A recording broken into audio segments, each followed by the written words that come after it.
Bukola. Yes, indeed, a very productive conversation by every level, something that we could expand and, of course, explore again in the near future. But from there, let's head to another equally important conversation.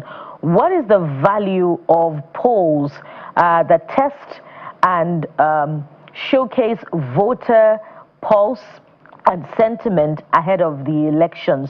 How does it significantly impact on voter outcomes and indeed results of the elections when the elections actually take place?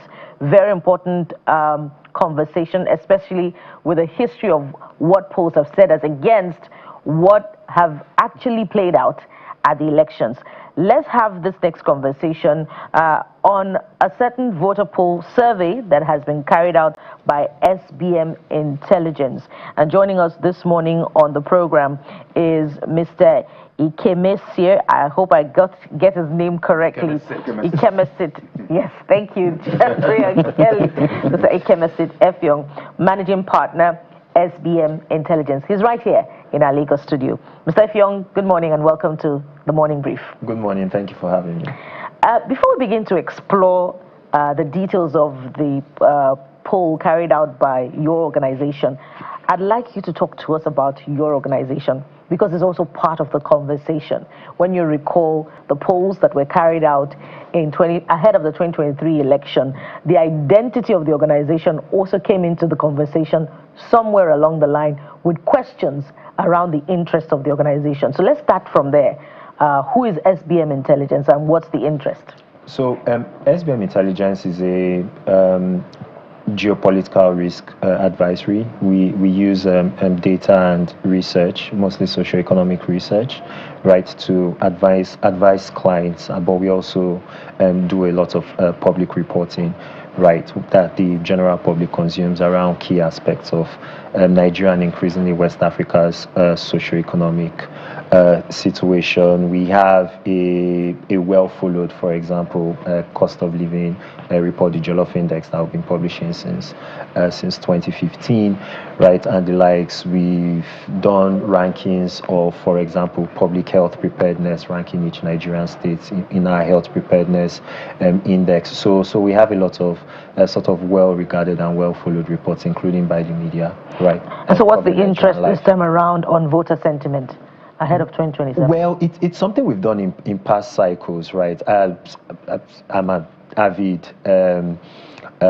follower, right, of your show. I watch it every morning, right? And I know that you have a Rolodex of politicians, political actors, people who are interested in the elections and asking Nigerians to put their faith in them, right? And those conversations in the lead up to 2027 are all good and relevant, but we felt it would be good to add a quantitative understanding that basically just picks the pulse of Nigerians themselves about how they're feeling about the general state of the country, what they think about the candidate choices on offer, and what issues they think are the most important issues that will shape their choices come January 2027. So that's why we put together the voter sentiment tracker.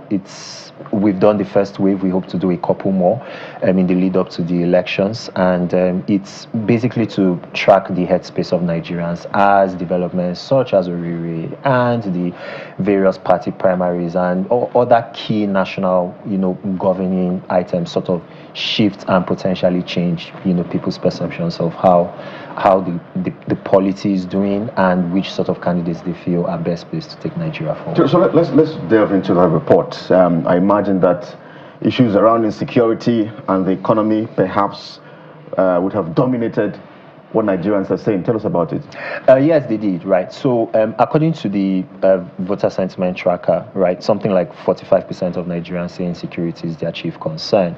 And what's interesting is that we did this polling in late March into early April. So this actually predates Oriri, for example. So I would imagine that those numbers may be even higher right now. A further 30% of Nigerians say that the economy, right, is a major issue for them. So when you combine the twin pressures of insecurity and the economy, something like 70+%, almost 80% of Nigerians, right, say those are their chief concerns, right, in the lead up to the elections. What was also quite interesting was that that was consistent across geopolitical zones, across gender, demographics, across income, across age, right? Yeah, so there's, clear concurrency right across the country that insecurity and economy are the leading issues that are shaping how Nigerians will view, their ballot choice in 2027. Absolutely. So I'm trying to get my producer to put up some of the numbers and the data so that we can appreciate what you're talking about, because the kind of data you put out can generate controversy, but the most important thing is that we're discussing it. So I want to read how Nigeria may vote is how you caption this particular one in your voter sentiment tracker. The rider in that sense is what I want to look at. The rider, hunger, insecurity, and political chaos grip Nigeria. SBM first voter survey shows Tinubu is weak, Obi is popular, but turnout will decide.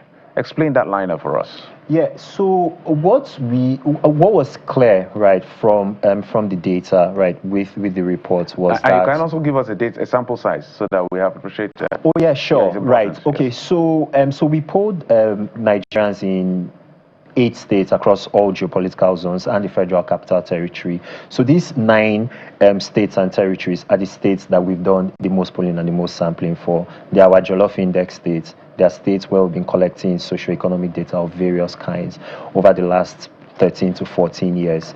They are the states that we have the best understanding, right, for. In previous election cycles, we've done a complete nationwide service, right, where we've polled Nigerians in all of the 36 states as well as the Federal Capital Territory.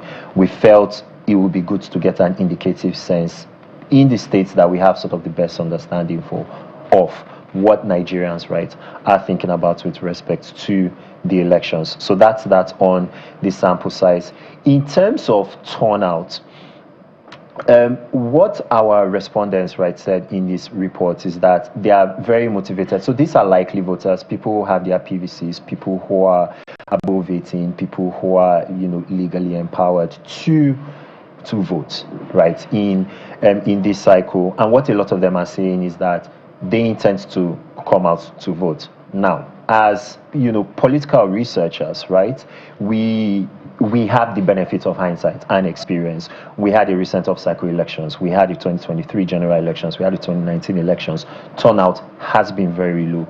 So the fact that people are self-reporting that they are going to come out to vote is not in and of itself indicative of that reality actually panning out in 2027. So what we did with the report was we built out 2 likely scenarios. A high turnout scenario where the opposition is very competitive.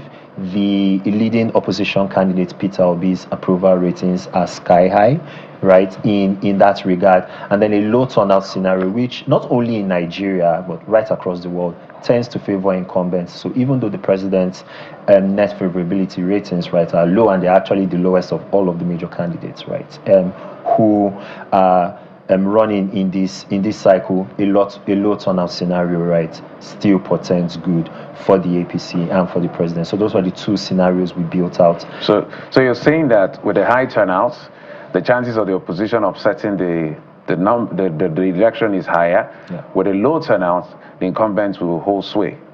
Correct. Yeah, okay. Correct. So, again, I return to past polls. The one conducted by ANAP ahead of the 2023 election allocated 23% to, at the time, the LP presidential candidate, about 13% to the incumbent, who, by the way, turned out to be victorious at the election, and then 10% to the candidate of the PDP at the time, Atiku Abubakar. So with the turnout of the actual polls, compared with this, what does it say about the integrity of the polls conducted by the agency, in this case yours, ANAP, or the integrity of the elections itself? I'm not certain that. I'm not certain that polls should necessarily be used as a barometer to test the efficacy or the legitimacy of An election. Of the elections. Like I always like to put it, the ultimate poll is the election, right? Also, polls are a measure of a snapshot of people's understanding in time. That target is always a moving target, right? There are things we actually saw this, right, in the data gathering, for example, for the VST, where in the initial stages when there were conversations amongst all of the opposition parties around putting together a grand coalition. Peter Obi and Rebecca Kwaso were still members of the ADC at the time. From our real-time data collection, the ADC was seen as the most favored party. But literally after what happened within the ADC, right, happened, and Peter Obi and Rebecca Kwaso obviously left, that sentiment shifted, and I think that's something to recognize, right, on for your viewers, which is that polls shouldn't necessarily be seen as prophetic. Polls should be indicative of the level of work that current political actors have put into trying to convince Nigerians, and what essentially the mark or the passing grade or the grade, right, that Nigerians are allocating to various political leaders are, and that grade is likely to shift. There are so many things that happen during a political season, you don't need me to tell you that, obviously, right, that can move and shift sentiments. And so a poll, and that's why we plan to do this in waves, this is the first wave, right, can easily a candidate can easily rise and fall depending on the kind of developments, right, that are occurring at any given time. So let me really follow up. So what in between the time, after the time that the poll had been conducted and the elections, what punctures the results of the polls that there's a surprising different outcome at the actual elections and what the polls tells us? What are the factors? Well, so the key things would be, what are the issues that are animating Nigerians? And that's why we spent a significant amount of time, right, asking Nigerians what are the most important issues for you. Just to take another issue, right, for example, Nigerians are very concerned about the potential impact of artificial intelligence, right? We know that with the rise of misinformation, deep fakes out there, people using AI tools to create narratives that are obvious, that have the obvious effect, right, of shifting sentiment, the favorability ratings of candidates, the way Nigerians view political parties are likely to shift significantly. And Nigerians are increasingly taking to social media, right, as their primary source of news. According to our findings, 52% of Nigerians, right, have social media as their main source of news, right, followed by television and radio, although those are a significant distance behind. So those are sort of the critical things that I think, from my perspective, would be more interesting to look at. But obviously, politics is a contest. Everyone is looking at the names, the political parties, and the likes. But I think those are the things that will shift sentiments. Yes, let's stay with the issue of let's stay with this map and then the issues around insecurity, Mr. Ifeong, because I want to probe even further. You have said that, from what I've read, that in terms of payment of ransom, for instance, it has skyrocketed, I think, to about 750% between 2023 and 2025. Yeah. But the government will always say no ransom was paid. This is a Orire, for instance, they say no ransom was paid. And other ones, let's not go there. But because I know that you guys always spotlight issues, I remember I was doing a particular story around kidnappings and I had to reach out to you guys for data. What have you discovered? Because the government keeps saying we don't pay any ransom. But what are you seeing? What are your discovery?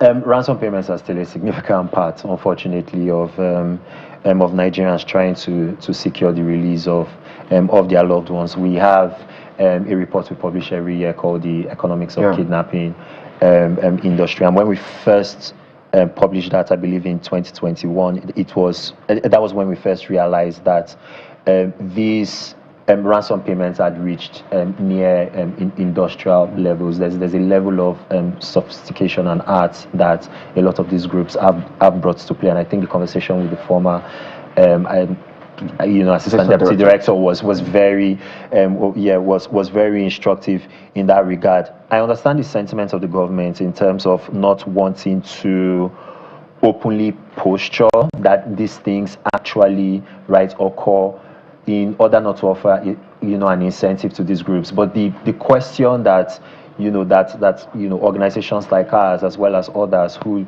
do this work, would always ask is, if this activity was not as lucrative as it clearly is, we would not be seeing an escalation in the number of incidents, in the scope, in the breadth, right, of attacks, in the geographic, right, distribution, right, of attacks. There's no part of the country which has been spared the brunt of this. And the only logical explanation is that this is a very, very financially lucrative enterprise. It's worth noting that Orire is very unique in that the level of public interest and the level of government support at both the federal and the subnational level in terms of supporting the families to secure the release of their loved ones is atypical for most kidnapping incidents that we find in Nigeria. The vast majority of them go under the radar, or they are in the news spotlight for a very limited or for a very short amount of time, and the families essentially are left to fend for themselves.